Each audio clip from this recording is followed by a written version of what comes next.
Hey, digital pioneers. I'm Jeremy. And I'm Clyde. Welcome to our corner of the digital universe where we dive into the latest in blockchain, NFTs, and all things Web3. Today's news, new ERC-7231 NFT standard enters the space. And hey, if you like journeying with us, make sure to drop us a like, subscribe, hit the bell, share with your friends, and don't forget, comment below with your thoughts or what you'd like us to cover next.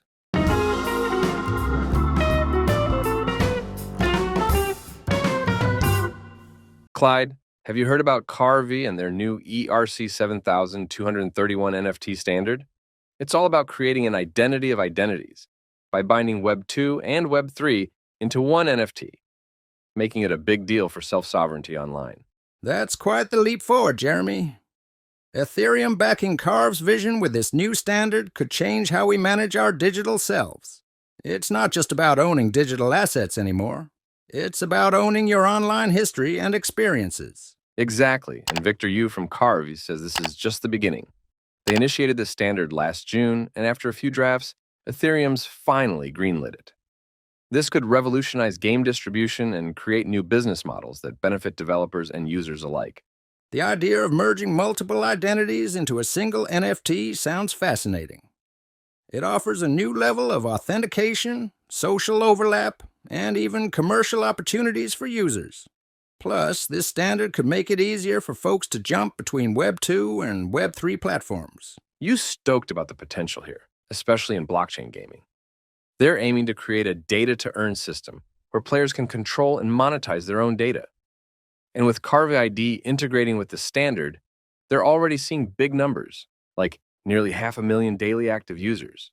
That's a significant user base, showing real traction for Carve's approach. This standard could simplify data collection for AI and gaming companies, making it easier to tailor experiences to users. It's a smart solution to the privacy and tracking challenges we've seen lately. Carve's not stopping there. They're looking to bridge more Web 2 and Web 3 studios, making user identities more fluid across platforms.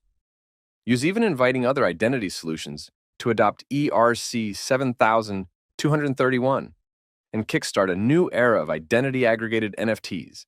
Comparing it to ERC-404, which focuses on semi-fungible tokens. ERC-7231's fully approved status and focus on identity aggregation set it apart. Both standards aim to democratize asset ownership, but ERC-7231 offers a unique angle on identity and data.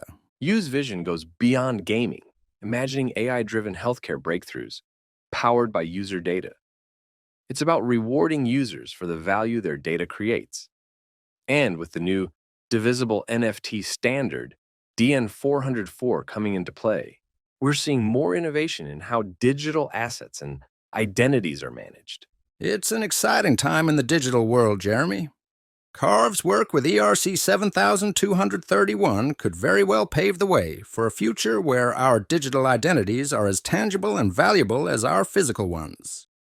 That's a wrap on today's Digital Deep Dive. Thanks for exploring the cutting edge with us. We're always here to unravel the next big thing in blockchain, Web 3, and NFTs. Your curiosity fuels our exploration, so keep those gears turning and let us know what's on your mind. If you enjoyed our digital digest, don't just keep it to yourself. Subscribe, hit the notification bell, like, share, and join the conversation in the comments. What blew your mind today? Until next time, keep pushing boundaries and exploring the digital cosmos. This is Clyde. And Jeremy signing off. Catch you in the next episode.